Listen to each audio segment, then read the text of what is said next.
A city in crisis, with two of LA's most powerful unions now joining forces on the picket lines. The economic repercussions could be seismic. And the question everyone is asking, when will it all end? There's nothing happening at all.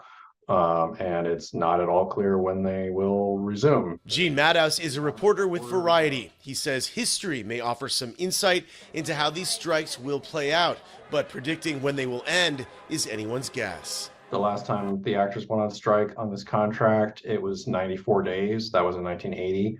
So you could look at that.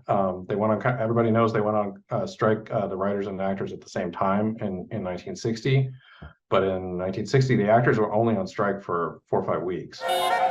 Some industry insiders are offering dire predictions that this could go on into 2024. I don't think this is going to resolve before the fall.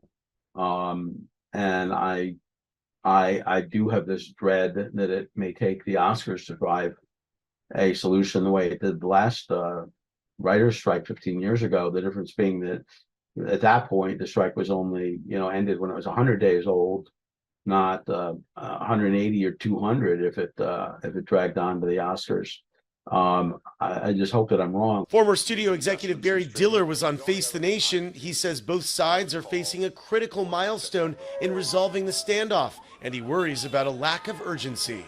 What will happen is, if in fact it doesn't get settled until Christmas or so, then next year there's not going to be many programs for anybody to watch.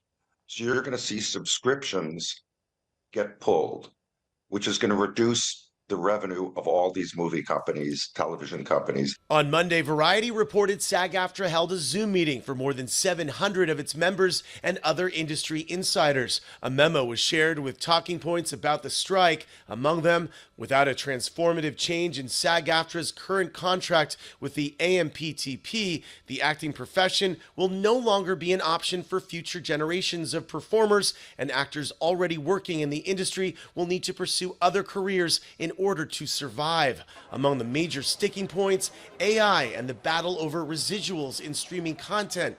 David Denman, who appeared in 30 episodes of The Office, says he took a big hit when the show's reruns moved from broadcast to Netflix. Very little money when it was on Netflix, and because it streams over and over and over, and people watch that on a loop in their home, and that's fantastic.